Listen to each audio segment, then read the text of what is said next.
with some confidence, but were victims of a dubious refereeing decision in 32 minutes when Andy Tom went down in the box.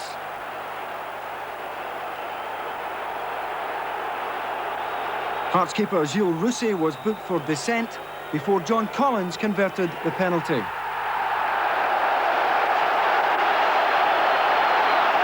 Rousset sent the wrong way as John Collins begins what was to become an eventful afternoon.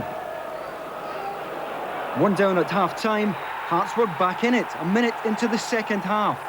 Pasquale Bruno at the back post. Celtic went back in front in 64 minutes, and once again Collins was the central figure. His exchange with McStay released Donnelly on the right, and the midfielder was there for his second of the afternoon. Huge relief for the Celtic support as news filtered through that Rangers were taking Hibs apart in the capital. This was Collins' 9th of the season. And then with the referee looking at his watch and most of the crowd whistling for full time, Collins completed the script. Rousset helpless as a dipping volley made the point safe. So John Collins keeps the match ball as Celtic keep their championship challenge alive. It finished Celtic 3, Hearts 1. With the home win over Kilmarnock, but they had to come back from 2 goals down to win the points. Ali Mitchell put the Ayrshire side ahead in 11 minutes. It was Tom Black's cross that put Gordon Marshall under pressure, and when the keeper failed to make the clean catch, Mitchell reacted quickly for the opener.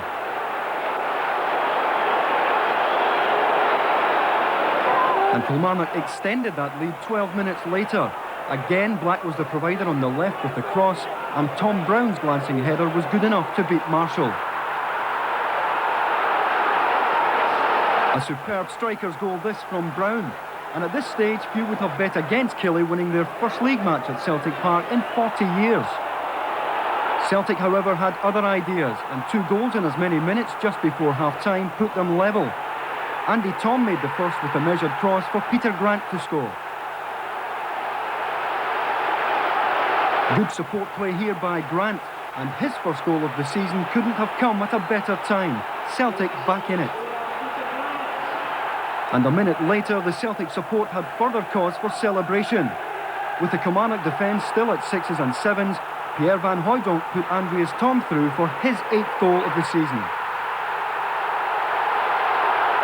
Lekovic left with little chance from the right foot shot as the Celtic transformation continued, and their fight back earned them a standing ovation at half-time. Into the second half with Celtic in full flight, and it was no surprise when they went ahead in 61 minutes. Donnelly's measured pass here releasing Van Hooijdonk. This was the Dutch striker's 10th of the season. His recent scoring streak once again endearing him to a Celtic support that had been fiercely critical of him only a few weeks ago. And Celtic's 4th came 4 minutes later. Andreas Tom's pace took him to the byline once again, and Van Hooijdonk converted the cutback to complete Kilmarnock's misery. This win left Celtic 4 points behind Rangers, the league leaders, while Kilmarnock go bottom again with just 12 points from 15 games. It finished Celtic 4, Kilmarnock 2.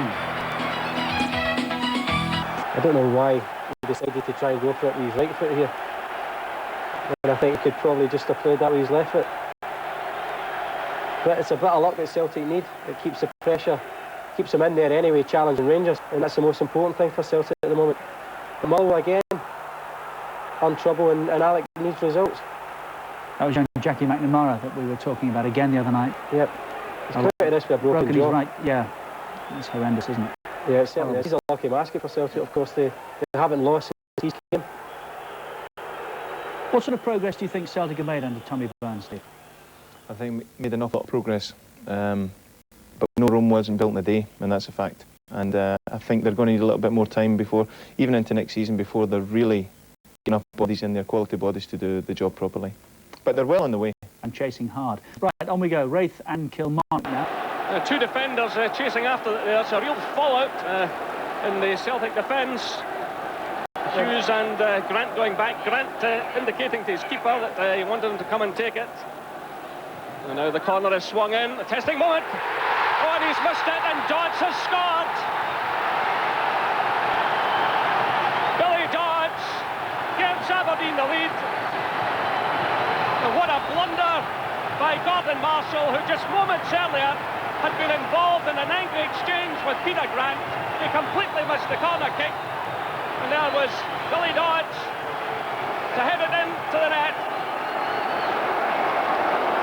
Well, it's Hughes playing the long one for Celtic, looking for Phil O'Donnell, who's struggling to get to that one.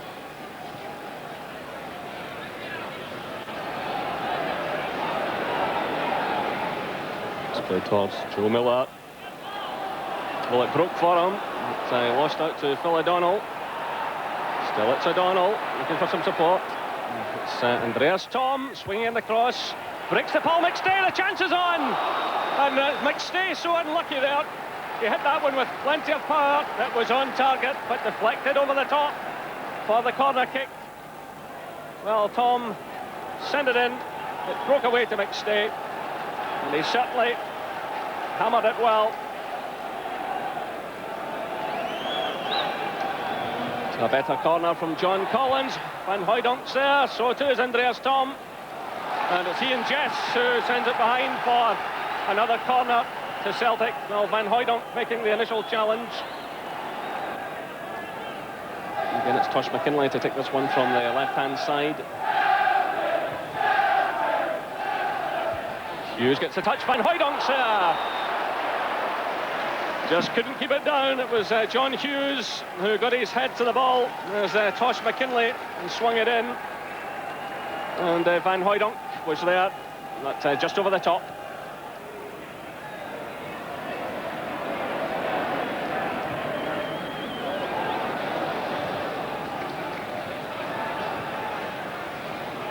Here's Simon Donnelly.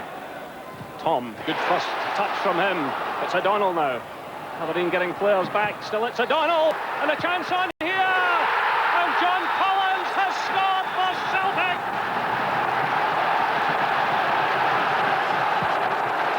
Jubilation among the Celtic fans. And John Collins, who scored twice here early in the season, gets in the end of that ball from Phil O'Donnell and lashes it into the roof of the net. A great first touch that by Andreas Tom. Phil O'Donnell there, going on the outside of the defender, right across goal, and Collins into the roof of the net. Michael Watt got a touch. This is Tom. Great play by Tom, showing great pace here, flipping it back. It's Van Hooydonk. What a fabulous goal by Pierre Van Hooydonk. And again, wonderful play by Andreas Tom. The German and the Dutchman celebrate, so too do the Celtic fans. That was a real touch of class. Great change of direction, great pace by Andreas Tom.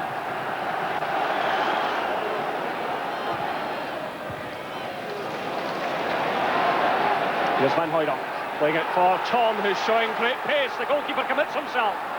Still it's Andreas Tom. Flips it through. Well, what a goal that would have been. Andreas Tom sprinting forward.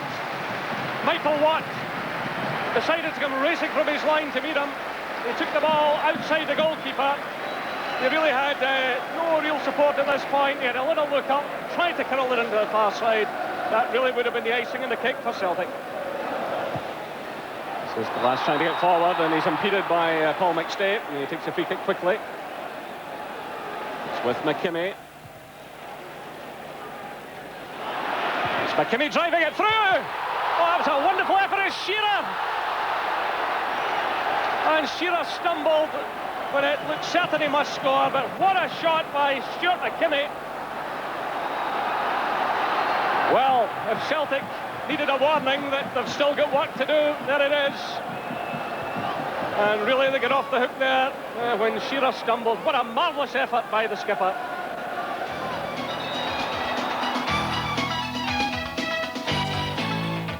Phil Edwards reports. Celtic went to Edinburgh to face a much improved Hearts side. Unbeaten in their previous 4 matches, Hearts entertained hopes of extending that run when striker John Robertson scored his 10th of the season just before half-time. Hearts held this lead until the 76th minute, but when Roussier flapped at McKinley's cross, Pierre Van Hooydonk netted his 17th of the season to spark a Celtic fight back. And with 6 minutes remaining, Van Hooijdonk set up Andy Walker, and the former Bolton man thumped the ball past Roussier to the delight of his teammates and an army of travelling fans.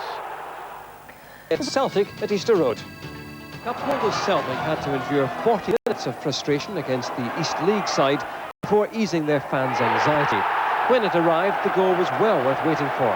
Andy Walker's superb flick gave Pierre Van Hooijdonk the chance to break the deadlock. If a goal rush was expected, it didn't materialise. Instead, it took Celtic until the 76th minute to see off their humble opponents. John Collins' cross, nodded on by Morton Beekhorst, found Simon Donnelly unmarked at the other post to nod home. The third, 9 minutes from time, eased Celtic into the draw, while Whitehill could quit honourably.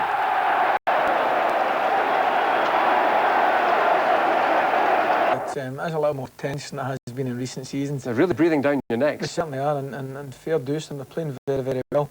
And I think that the secret perhaps about Celtic this year, they are playing very, very good football. Whereas in previous seasons, I think that maybe in games against lesser opposition, they would drop points, maybe a draw, and the odd defeat. They're getting their 1-0 wins and their 2-1 wins, and they've certainly picked up. You really are grinding out the results, John. Yeah, that's right. I think there's a terrific confidence in the team now. Last 3 out of the last 4 home games, league games, we went a goal behind, and we've came back and won them all. And a sense of expectation building up, perhaps? Yeah, without doubt. I think at the moment the games can't come quick enough for us. OK, John, Ali, in the meantime. Kevin Harper and Darren Jackson start the match. Big noisy crowd here at Parkhead. And Celtic go into the game unbeaten in the last 20 domestic matches in the league. They've won 14 and drawn 6 of those 20 games. The last defeat by Rangers here on September the 30th. Hibs, on the other hand, have been going through a sticky spell, and they've failed to win on the last 6 visits to meet Celtic in Glasgow. Their last victory way back in September 1992.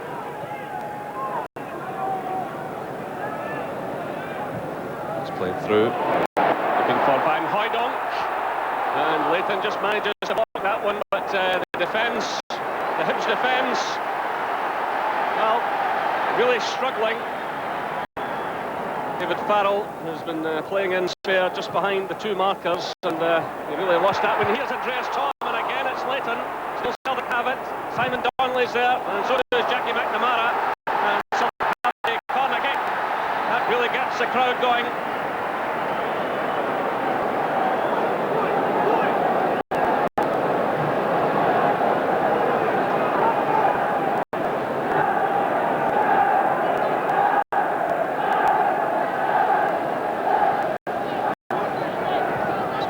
Tosh McKinley gets another chance at it to the left foot from McNamara. Referee steps in towards the free kick to Hibernian.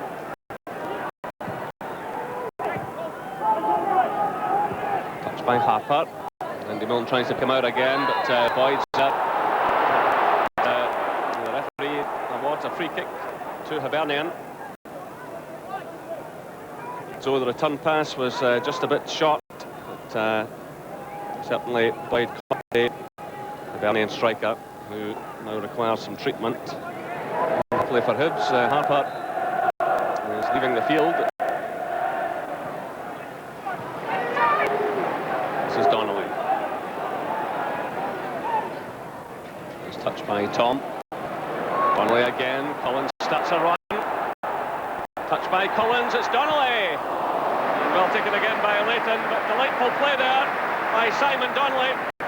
Andreas Thom began it all with a lovely touch to Donnelly. He picked out Collins. A lovely touch by Hinton, and then the shot by Simon Donnelly. Good play by Celtic.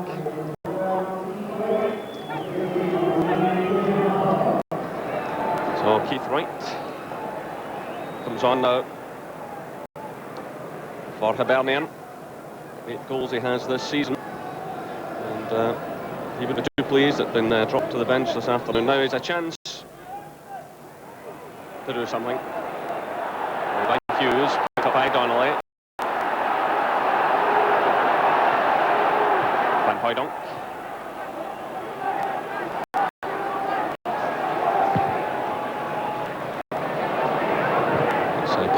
Willie Miller, touched by Boyd for Celtic. Peter Grant was shot with that one, but still Celtic keep possession. It's McKinlay looking for Van Hooijdonk.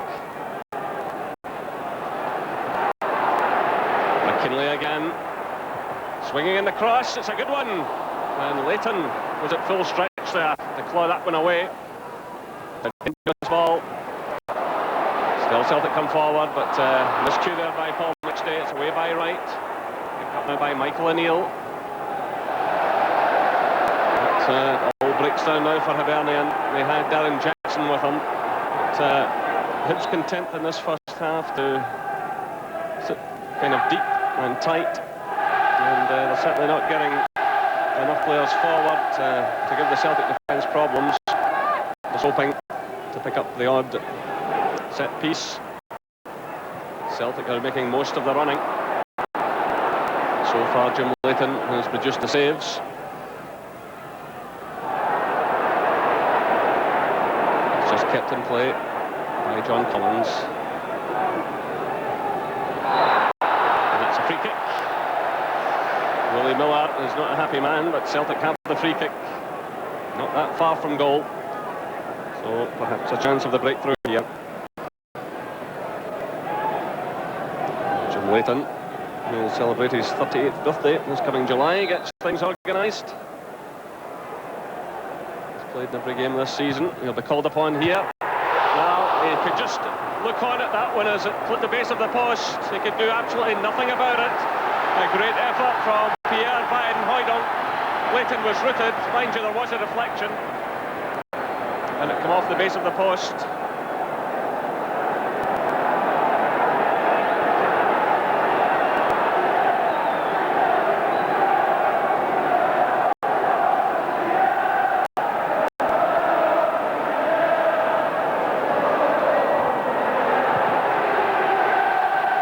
Darren Jackson for Hibs. Lucky to get away with that one. Picked up now by Love. Long one forward for Keith Puchet.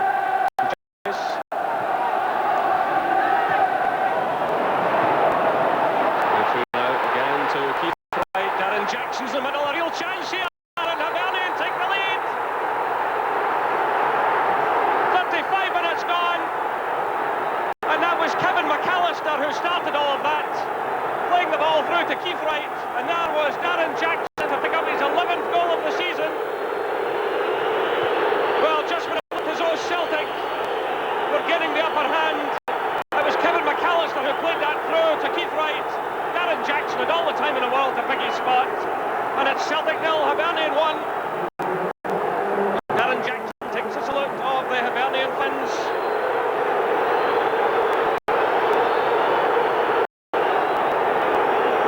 Gordon Marshall is about to be booked. Talking out of turn to the referee as John Hughes is on the ground. Yellow card to the Celtic keeper. He was absolutely furious there running out towards the referee. Hughes had gone in to make a challenge on Keith Wright. Marshall wasn't happy with the outcome of that.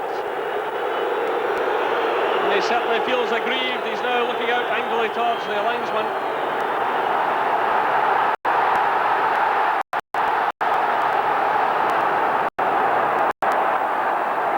Tosh McKinlay keeps his run going. It was Kevin McAllister who did just enough to block that one, and then it was swept behind by Eddie Milne.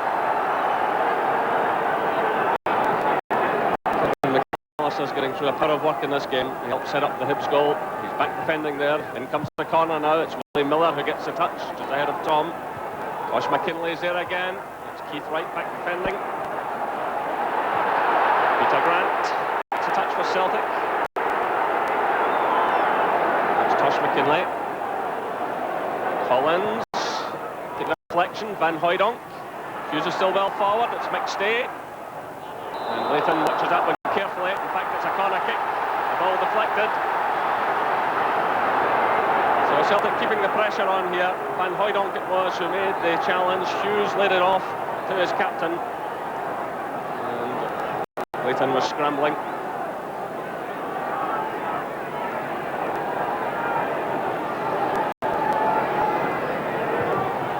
McKinlay sends it in. Leighton checks his stride, and it's Farrell who thumps it away. Darren Jackson. He's hauled to the ground by McNamara. Free kick to Hibernian.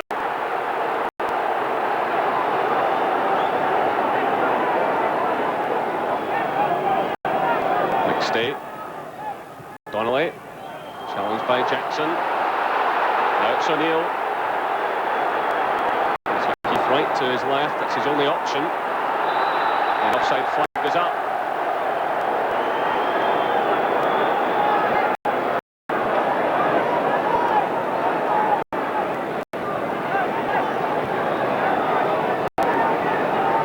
Checks his watch.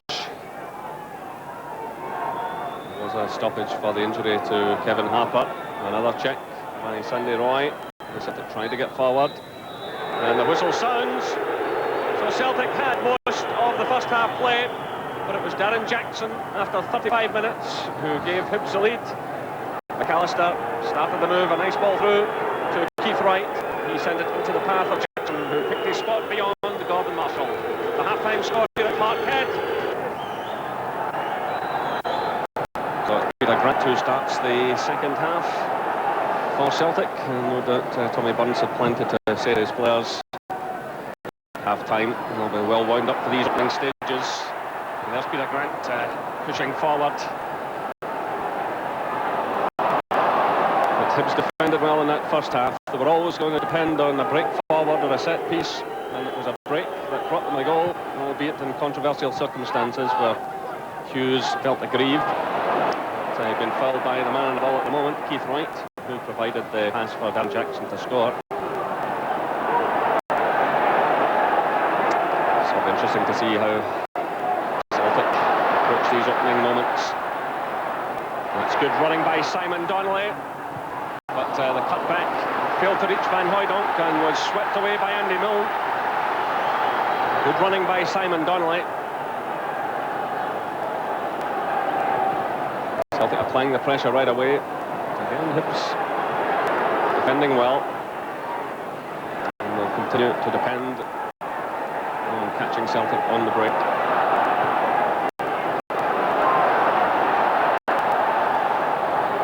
Stay playing it through. Claims there that Van Hooijdonk was being held, but the referee waves away those appeals. It was Paul McStay who sent the ball through. It was missed completely by Love, and McLaughlin there tangling with Van Hooijdonk.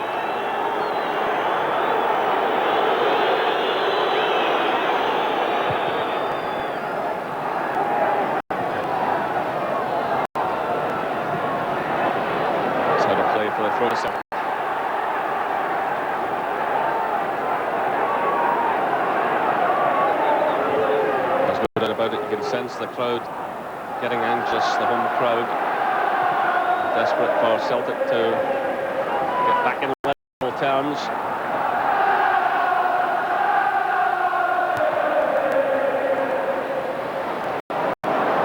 Here's Collins, stay. McNamara calls for it. Drives one in, it's a good effort and well taken by Jim Leighton.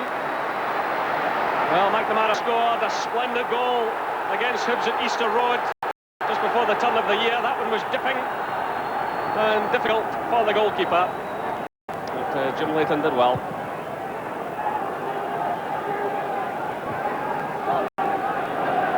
There's Darren Jackson, McAllister. Now it's Miller. Good to see him back after his lengthy injury, and that's good play by Keith Wright, and it's McNamara who comes across to retrieve the situation. Well, Wright stepped away quite easily there from John Hughes, and it was McNamara who provided the cover.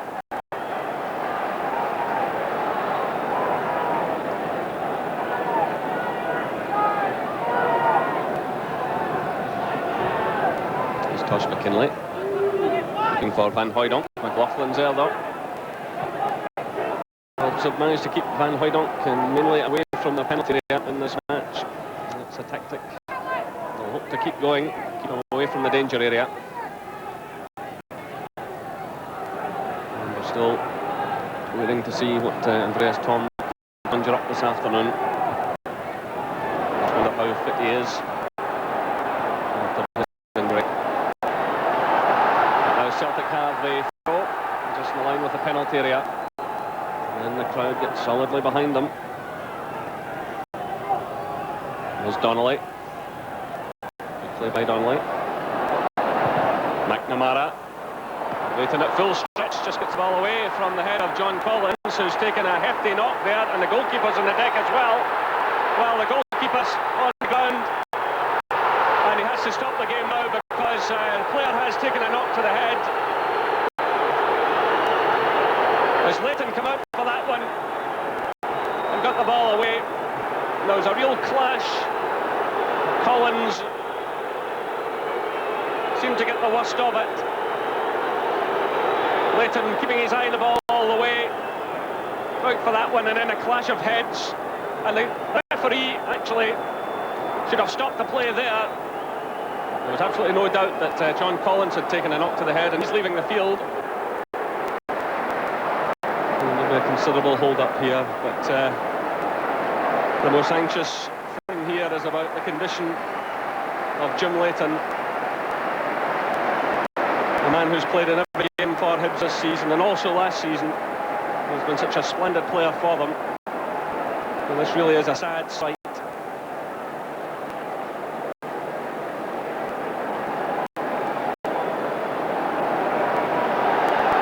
Well, Darren Jackson has decided he's the man who'll go in. The man who gave Hibs the lead in this match. The man who put them ahead will now have the task of keeping them in this game.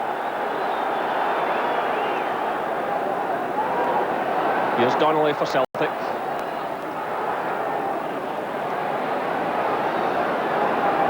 It's McNamara. And Farrell gets the nearest touch. Well, Hibs will do extremely well if they can get themselves through the remainder of this match. Just about 12 minutes of the second half, showing the stopwatch. Of course, there was a lengthy stoppage there.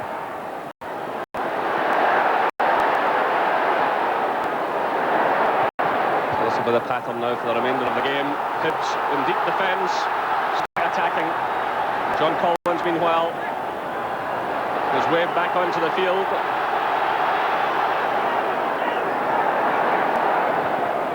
So yet another cross is in, and it's Keith Wright who gets it away. Touch from Peter Grant. There's Mick Stay. Van Hooijdonk. Stay again.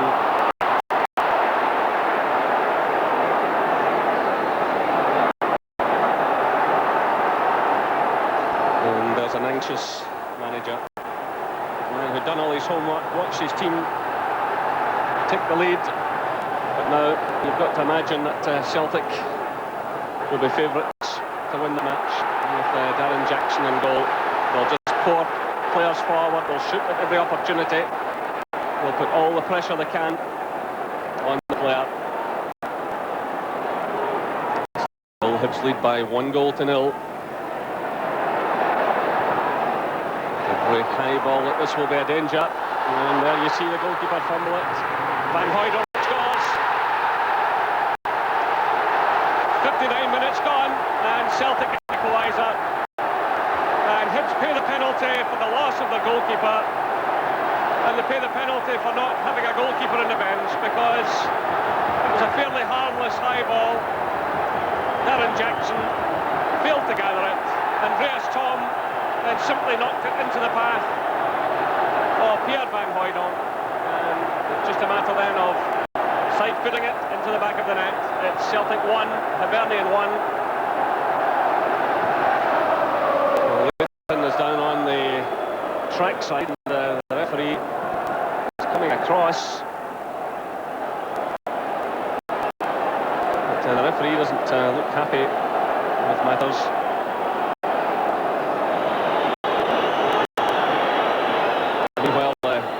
Jackson has removed the goalkeeper's jersey. Well, it really is turning into a strange old afternoon.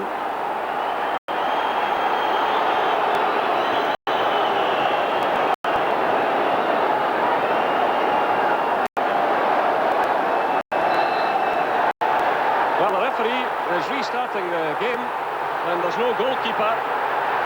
Well, this is quite remarkable. remarkable. Leighton's on the field.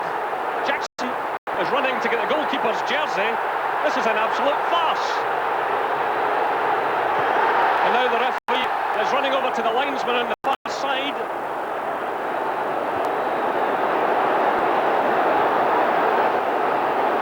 Well, really, the official has lost the place here completely. He should just have stopped everything. I mean, we had the remarkable sight there of Darren Jackson running across the field to pick up the jersey, which was lying there, the goalkeeper's jersey. Leighton was actually on the park. Play was going on. There was nobody in the Hibernian goal. It really is. It's turned now from drama to high farce. Well, Jackson has the jersey back on now. We've got two goalkeepers. And now Leighton is being allowed back onto the field. Well, I've never seen anything like this.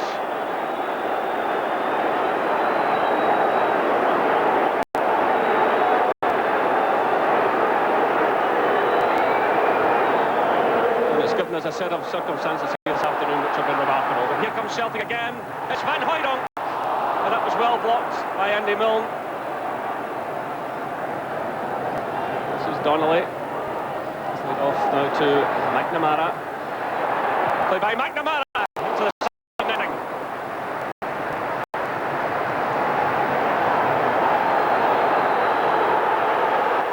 So the ball driven in there. And meanwhile, as we watch that replay, the referee again has been checking Jim Leighton. Referees have strict instructions if there's any sign of blood that the player has to leave the field. The hoops busy comes on again. But really, this match now has developed into an absolute farce. You do want to see Hibs have their goalkeeper back, but there's also the fact that Celtic are chasing a very dramatic championship here as well. And there's got to be fairness shown to their players. And with so many interruptions, it helps no one.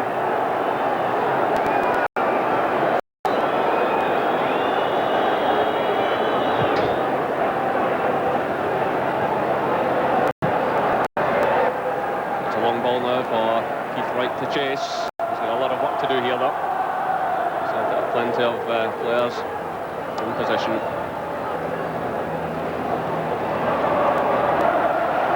Here's Van Hooijdonk. That's a good ball through to Simon Donnelly. Tom's through the middle. Peter Grant running his support. Van Hooijdonk's there as well. Collins is arriving. Here's Collins. Trying the shot. It's away now to Tosh McKinlay. McKinlay doing well to get in the cross. Once again, it's David Farrell who's there. It's returned by Grant. Paul McStay! That's a wonderful goal by the Celtic captain. Paul McStay gets his first goal of the season. What an important one it might turn out to be. Jim Leighton got his hand to the ball, but because of the power of the shot, he couldn't keep it out. It was nicely played on there by Grant.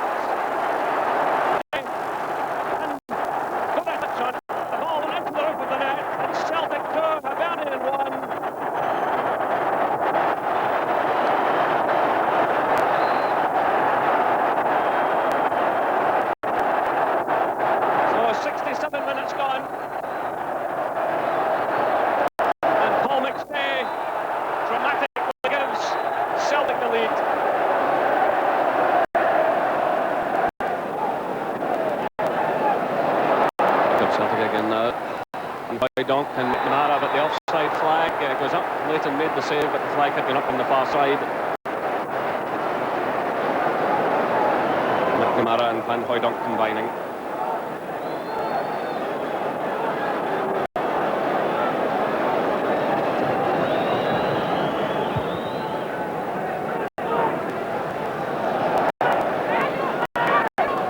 McKinlay. Collins. McKinlay again. Now it's Tom. And Hibs have the throw.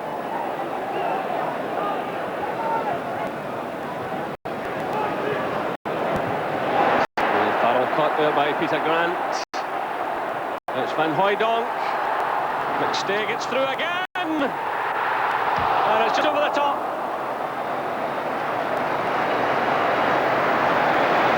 Well, Van Hooijdonk put the ball through. It broke for McStay against Farrell. He got the touch over Leighton. And it just over the bar. Well, 2 goals in one game might just have been too much.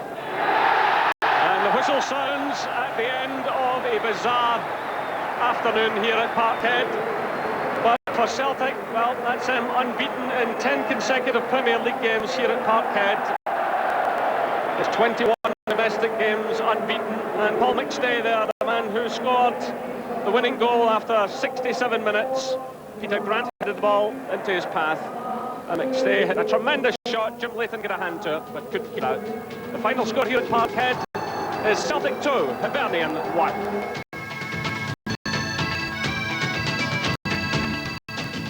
There's only one question, John. How's the head today? Oh, that's not too bad. It's just a little cut, but it's okay. An unusual tactic, but it certainly turned the game, didn't it? It certainly did, but I can assure you it wasn't planned. I won't be doing that again. There sometimes is a dramatic turning point in the game. That was certainly it on Saturday. Did you feel at that point that that was the opportunity to press home the advantage? Well, certainly when Jim goes off and they put Darren Jackson in goal, we're going to put pressure on their goal and get crosses into the box. And that's exactly what we did. And poor Darren, he's not paid to catch the ball. He dropped it and it fell nicely for Andreas Tom, who, as usual, very unselfish, set up Pierre Van Hooijdonk. Well, because that was a great striker's goal, Ali, and when Darren Jackson took that very much into the run of play, it looked as if it could be his afternoon. It certainly did look that way early on. Here's the goal here. I think Keith Wright has a challenge on by John Hughes, which... Foul, perhaps? I think it was. He definitely went into him, and I think he stood on his ankle there, and Jackie McNamara doesn't make a great clearance, but it's a good ball there from McAllister back through to Wright, and it's good awareness from him. Centres it, and Darren Jackson has the task of knocking it into the net there. But as John was saying, it probably was their first attack and very much against the run of play. Now here's the incident that turned the afternoon coming up, John. What do you remember of it? Well, I think Jackie McNamara put the cross in. It wasn't a great cross, but it was in the back post area. Darren stretching, as you can see. No striker wants to be a goalkeeper, Ali. No, I feel sorry for Darren there. I think he put the goalkeeper's jersey on in a phone box, so he came out like Clark Kent for that one. This leads up to a superb strike by Paul McStay. We've maybe seen too few of these, John, this season. That's a great strike. I think Peter Grant deserves a lot of credit there. He set him up terrifically. The ball bounced nice and Paul struck it sweetly. Rather harshly, Ali, you were saying the keeper should have got to it. I think he was concussed. Well, I'll be honest with you, well, I feel that Jim would have saved it had he not taken the knock off John early on in the match. I think Jim's form this season has been sensational, and I think Jim would be disappointed that he never seen that. He did both hands to it, but having said that, it was a fantastic strike. Perhaps what's most telling, John, is yet again Celtic are behind and yet again they get in front to take 3 points. Well, that's right. We've got into this habit of giving the opposition a goal of a start, going in at half-time, 1-0 down. But I think it's a magic drink we're taking at half-time. It's certainly doing the work. Something in the water. OK then, now the rest. 2 men who are playing a major part in it. More from Ali McCoist and John Collins in a moment. But first a reminder of Rangers' progress in the league this season.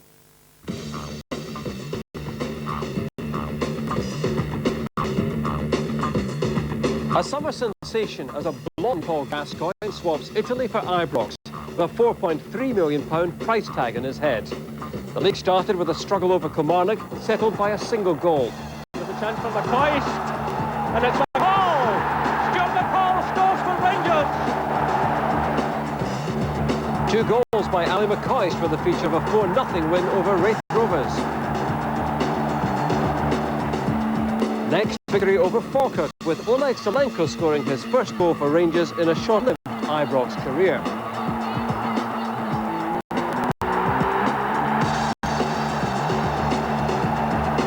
Then a showdown at the New Look Celtic Park in the Coca-Cola Cup quarter-finals. A superb match settled by Gascoigne and McCoist.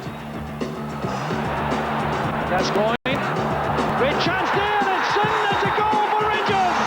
Scored by McCoist! The first league setback came at Ibrox when Darren Jackson grabbed 3 points from the spot. Celtic in the league at Parkhead, and this time it's McCoist the provider, Gascoigne the scorer in a 2-0 win. And Gascoigne has scored! It's a magnificent goal by Gascoigne! Rangers made it Firhill for thrills with a 4-0 win over Partick. Gordon Dury led the charge.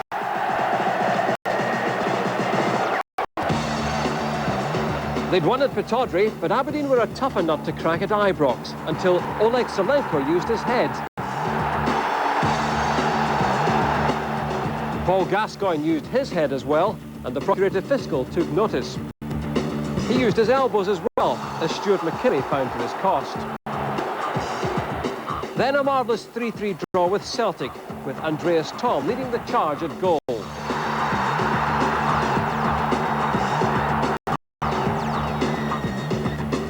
Gascoigne strikes it in. Super Ollie does it again. Gascoigne started the move that led to Charlie Miller's goal in a 4-1 win over Hibs at Easter Road.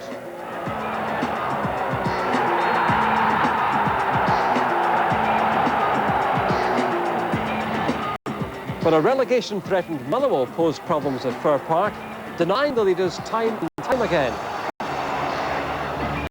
Here's Dury. Oh, that's good play by Dury. Oh, a wonderful save from Harry.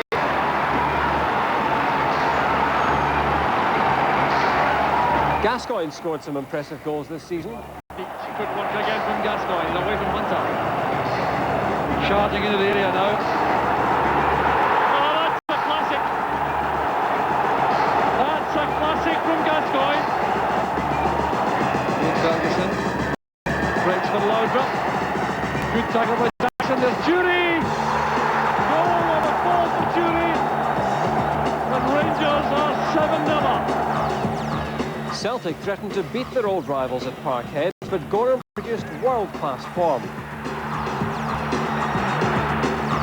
You can't keep him out of the headlines. McCoy's produced the cracker against Raith to break Bob McPhill's record number of goals for Rangers.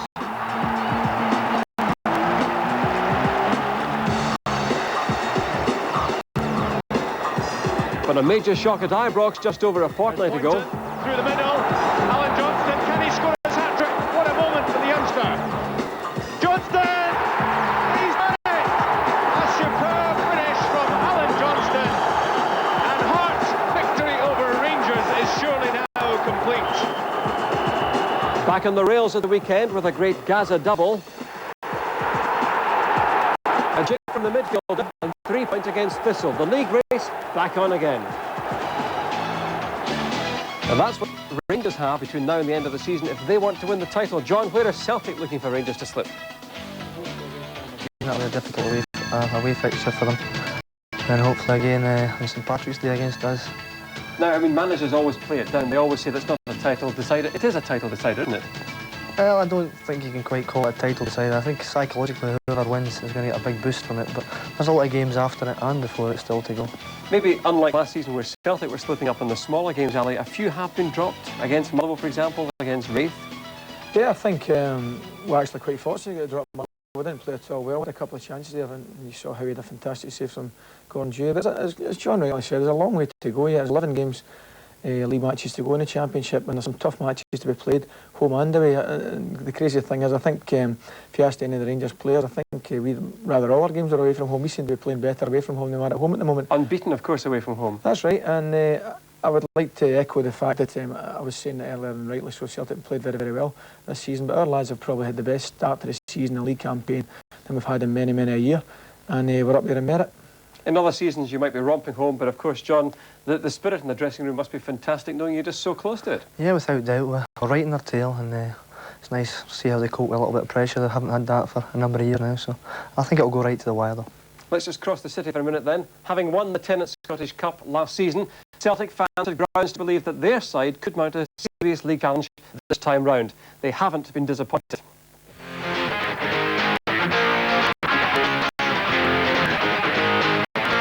John Hughes and Andreas Thom were the big new signings at Parkhead over the summer.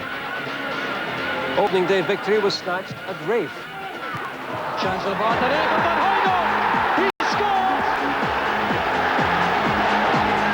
2-0 down to Aberdeen, Celtic went on to stage a remarkable comeback. A magnificent goal from Collins!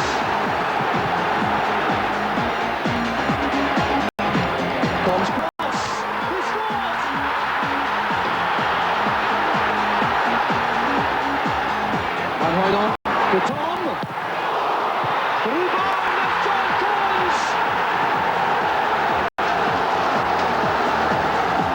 Knocked out of the Coca-Cola Cup by Rangers, Celtic picked themselves up to hit 4 past Hearts at Tynecastle.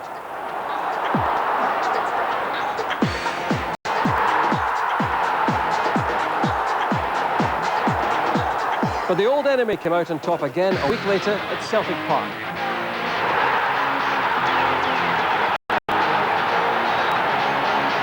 Collins who strikes it. That's a magnificent goal by John Collins. Darren Jackson starting the run and he drives it home. Aberdeen couldn't last the pace and conceded defeat. A chance on here for Celtic. Snellman pushed it wide. Snellman is now back in his line. That's Donnelly. Back it goes to McLaughlin. Still a great chance. He scored a beautiful goal. The next Old Firm meeting was the best yet. 3 goals apiece.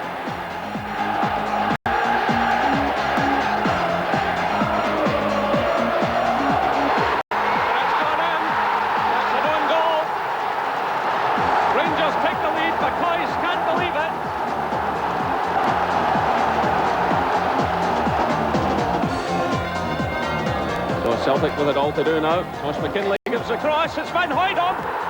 And that's in. Well, this is quite incredible. 3 goals apiece here at Ibrox. John Collins continued his good start to the season with an impressive hat-trick against Hearts.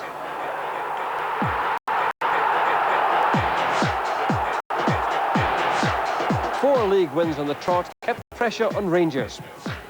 It's a good play by Celtic. McNamara! What a goal by Celtic! And Jackie McNamara! By the new year, there was barely anything to separate the two Glasgow rivals. O'Donnell goes, the glory himself, cuts under the post. Oh, what a save again from Andy Gordon. Dutchman Pierre Van Hooijdonk's goal-scoring spree was coming at the right time. This one the winner against Motherwell.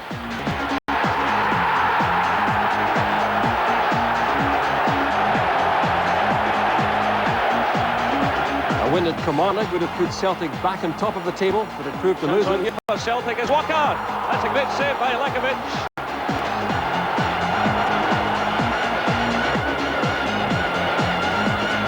However, the spectacular winner from Paul McShay against Hibs this weekend kept Celtic breathing down Rangers' neck with an impressive league record of only 1 defeat all season.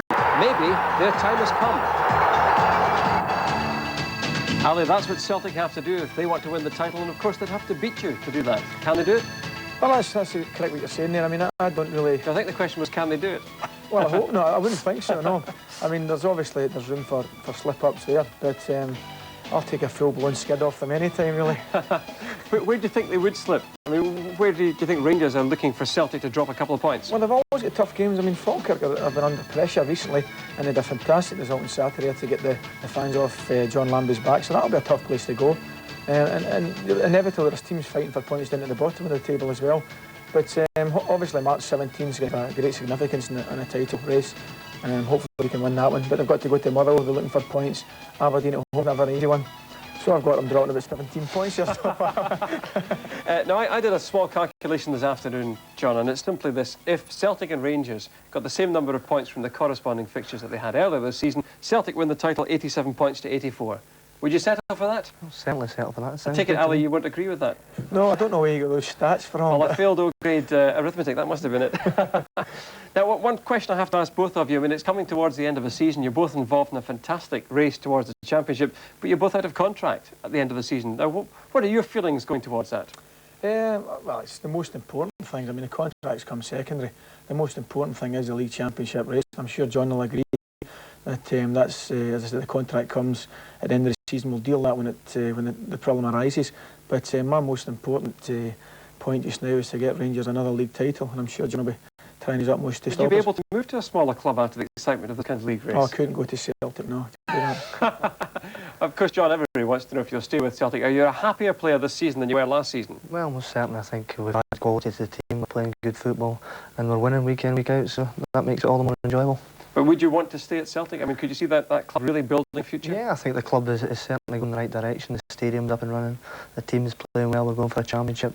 So there's a lot of exciting things happening at the club at the moment. passionate is that desire among the Rangers players to dispel this myth that Celtic's 9 in a row should stay a world record forever? Well, I mean, if you'd asked the Rangers players at the start of the season, it's we want to win the title. That is our priority.